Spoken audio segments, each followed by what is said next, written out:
नमस्कार viewers, Pathfinders bye अन academy के YouTube channel पर स्वागत है। सो आप सभी को पता है फ्रेंड्स, ईरान और इजराइल के बीच में अचानक एक बहुत बड़ा सीज फायर है। अब ये सीज फायर क्यों हुआ, इस वॉर में कौन जीता, इसके बारे में तो आज जियोपॉलिटिक्स में काफ़ी ज़्यादा अटकलें लगाई जा रही हैं। लेकिन मैं फ्रेंड्स आज एक बहुत ही इंपॉर्टेंट डेवलपमेंट के बारे में बात कर रहा हूँ, जिसके बारे में काफ़ी ज़्यादा लोग फोकस नहीं कर रहे हैं। बिकॉज ईरान इसराइल के वॉर के बाद अमेरिका के द्वारा एक बहुत बड़ा कंसेशन ईरान को दिया जा रहा है कि ईरान जो है वो अपना तेल चाइना को बेच सकता है, या इनफैक्ट इसको आप इस तरीके से भी कह सकते हैं कि चाइना अपना जो ऑयल परचेज कर रहा है ईरान के साथ वो कंटिन्यू कर सकता है, चाइना के ऊपर सैंक्शंस को नहीं लगाया जाएगा। तो फ्रेंड्स, ये एक बहुत बड़ा पॉलिसी यू टर्न लिया गया है अमेरिका के एडमिनिस्ट्रेशन के द्वारा।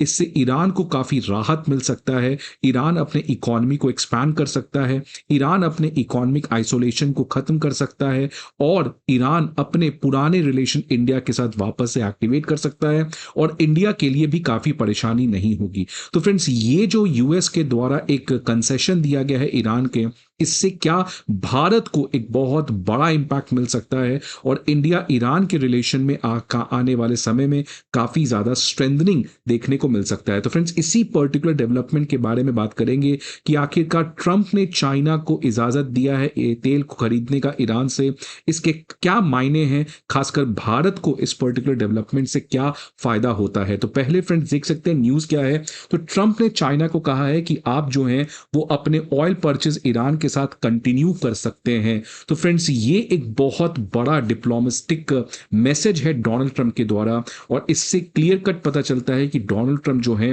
वो अब इस सीज फायर के बाद एक स्टेबल रिलेशन चाहते हैं ईरान के साथ। वो मिडिल ईस्ट में स्टेबिलिटी चाहते हैं, और वो चाहते हैं कि ईरान के द्वारा एक तरीके का जो इंसर्जेंसी है या प्रॉक्सी ग्रुप्स है उसको अब खत्म किया जाए, और ईरान एक रिस्पॉन्सिबल कंट्री की तरह मिडिल ईस्ट के प्रॉस्पेरिटी में काफी ज्यादा अपना योगदान करे।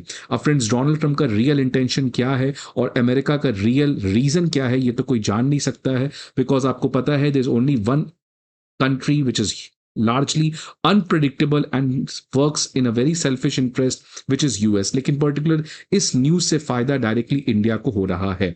अब फ्रेंड्स, ये क्यों बहुत बड़ी डेवलपमेंट है, बिकॉज जब डोनाल्ड ट्रंप पावर में आए थे तो उन्होंने मैक्सिमम प्रेशर इंपोज कर दिया था ईरान से, और डोनाल्ड ट्रंप ने ये इंश्योर किया था कि किसी तरीके से ईरान से कोई भी ऑयल एक्सपोर्ट होकर बाहर नहीं जाए, जिसकी वजह से ईरान को कोई भी बाहर से पैसा ना मिले और ईरान में इतनी बड़ी इकोनॉमिक संकट आ जाए कि ईरान मजबूर हो जाए अमेरिका के साथ बातचीत करने को, और आयतुल्ला के अगेंस्ट भी एक बहुत बड़ा प्रेशर बन सके।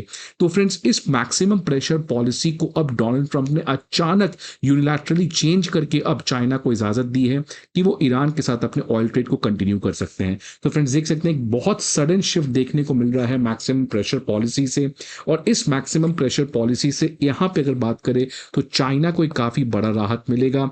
लेकिन फ्रेंड्स, ईरान और चाइना की दोस्ती मजबूरी की है। मैं आपको पहले भी बता चुका हूं, ईरान इंडिया जो है वो नेचुरल फ्रेंड्स रहे हैं, और ये कोई अभी नई दोस्ती नहीं है, ये काफी पुरानी, सदियों पुरानी दोस्ती है। लेकिन ईरान और चाइना की दोस्ती काफी नई है, और वो दोस्ती होने का कारण ही था कि इंडिया जो है वो सैंक्शंस की वजह से ईरान के साथ अपने तेल को एक्सपोर्ट करना, इंपोर्ट करना बंद कर दिया था। ईरान के साथ हम अपने इकोनॉमिक एंगेजमेंट्स को खत्म कर दिए थे। इसी की वजह से ईरान का जो डिपेंडेंस है वो चाइना के ऊपर काफी ज्यादा बढ़ा है। अब फ्रेंड्स, ये क्यों डोनाल्ड ट्रंप ने इजाजत दिया है, तो इसके काफी ज्यादा अटकलें निकाले जा रहे हैं। बट एक बात तो श्योर है कि ट्रंप को भी ये पता था कि अगर ईरान अटैक करना स्टार्ट कर दे यूएस के मिलिट्री बेसिस पे, तो ये बहुत बड़ा ट्रैप में फंस जाएगा यूएस। बिकॉज फ्रेंड्स, यूएस में आपको बता दूं कि यूएस आज वो हेजेमनिक पावर नहीं रहा है, वो एक तरफा पावर नहीं रहा है। यूएस को भी पता है वॉर में इन्वॉल्व होना और वॉर में इन्वॉल्व होकर वहां से सेफली निकलना ये बहुत बड़ी समस्या है, और अफगानिस्तान का जो डर है वो अभी भी अमेरिका को बहुत ज्यादा सताता है कि कैसे 20 साल तक वहां पे वो फंसा हुआ था। इसलिए फ्रेंड्स, ट्रंप ने अपना ईरान के ऊपर अटैक करके मैसेज प्रूव कर दिया है, और अब उनको भी पता था कि ईरान अगर रिटेलिएट करता उससे बहुत बड़ा क्राइसिस में अमेरिका आ सकता था। इसलिए ट्रंप जो है वहां पे स्मार्टली इजराइल को छोड़कर ईरान को कह रहे हैं कि आप अपने इकोनॉमी को बढ़ाइए, आप चाइना को तेल बेचिए, कोई टेंशन की बात नहीं। ऑब्वियसली इजराइल को यह बात पसंद नहीं आएगा, लेकिन एट द एंड यूएस का अपना नेशनल इंटरेस्ट है और उसको ये फुलफिल करना बहुत ज्यादा जरूरी है। तो फ्रेंड्स, यही देख सकते सकते हैं कि अमेरिका को पता था कि ईरान बेस्ड मिलिशियाज जो हैं वो यूएस के बेसिस के ऊपर अटैक कर सकते हैं। फ्रेंड्स, इसके बारे में आज और डिटेल में बात करेंगे कि इंडिया को कैसे इस डेवलपमेंट से फायदा हो सकता है। बट आगे बढ़ने के पहले एक इंपॉर्टेंट इन्फॉर्मेशन आप सभी के लिए, कि academy IAS previous year questions, current affair magazines और प्रीलिम्स मॉक टेस्ट, ये तीनों चीज के पीडीएफ अब आपके सामने लेकर आया है। ये सारे पीडीएफ आपको हमारे दिए गए वीडियो के डिस्क्रिप्शन के लिंक पर मिलेगा। इसके अलावा if you need any other information, आप इस नंबर पर कॉल कर सकते हैं या आप हमारे किसी भी ऑफलाइन सेंटर पर विजिट कर सकते हैं।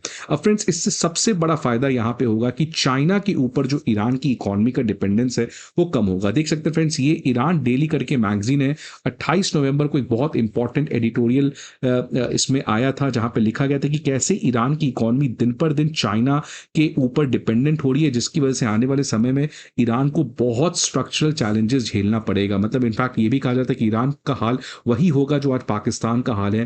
तो इसलिए फ्रेंड्स, अब इस आइसोलेशन को खत्म करके ईरान जो है वो अपने पार्टनर्स को डाइवर्सिफाई कर सकता है। तो इसीलिए फ्रेंड्स, ईरान के लिए काफी एक अच्छा समय है कि अब जो यूएस है वो एक तरीके से उसको जो ईगो सेटिस्फाई करना था, उसका जो ऑब्जेक्टिव था वो फुलफिल हो चुका है। अब ईरान को थोड़ा टाइम चाहिए कि वो सांस ले सके, और यहां पर उसके लिए एक बहुत इंपॉर्टेंट अपॉर्चुनिटी कि वो कैसे अपने इकोनॉमी को बाउंस बैक कर सके। बिकॉज अगर आपकी इकोनॉमी स्ट्रांग नहीं है देन आपकी नेशनल इंटरेस्ट आगे भी फुलफिल नहीं हो सकती है।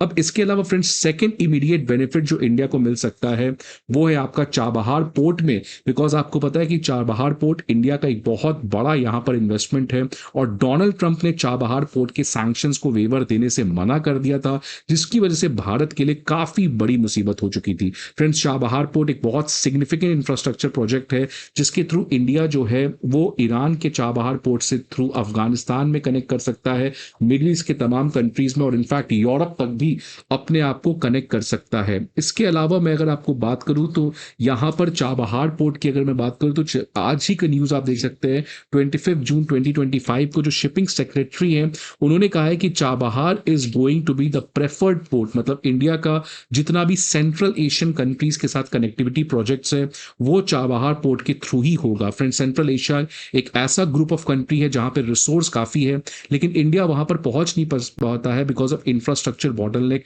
और अब चाबहार पोर्ट से उन तमाम सेंट्रल एशियन कंट्रीज को वो कनेक्ट कर सकता है।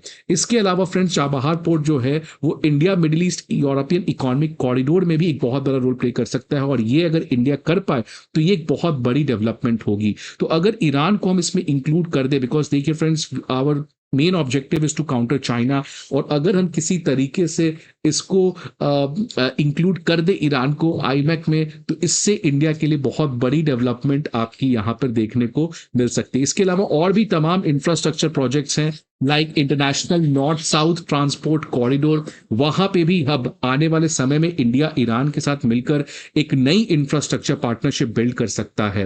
अब फ्रेंड्स, यहां पर क्या होता है, ये एक बहुत बड़ी डेवलपमेंट देखने को मिलेगी, बट शॉर्ट टर्म में इंडिया ईरान के साथ अपनी नई पार्टनरशिप को बिगिन कर सकता है, और इसीलिए प्राइम मिनिस्टर मोदी ने ईरान के प्रेसिडेंट मसूद पेजेश्कियान के साथ बात करके इस पूरे क्राइसिस में डी एस्केलेशन की बात की थी और डायलॉग की बात की थी, और इजराइल के प्राइम मिनिस्टर नेतन्याहू के साथ भी प्राइम मिनिस्टर मोदी ने बात करके इसी चीज की संकेत दी थी कि इस वॉर को तुरंत बंद कर देना चाहिए। और ईरान ये भी समझता है फ्रेंड्स कि भारत की क्या मजबूरी रही होगी या भारत का क्या नेशनल इंटरेस्ट होगा, और इसलिए ईरान इंडिया के साथ देखिए किस तरीके से उसी चीज को रेसिप्रोकेट कर रहा है, इंडिया को अंडरस्टैंड कर रहा है। और ईरानियन एम्बेसी जो न्यू दिल्ली में है उसने थैंक किया है इंडिया को for solidarity एमिड the Israel tensions. तो फ्रेंड्स, देखते हैं आने वाले समय में क्या होता है, बट एक बात श्योर है कि शॉर्ट टर्म में इंडिया और ईरान के रिलेशंस में काफी ज्यादा इंक्रीमेंट देखने को मिल सकता है।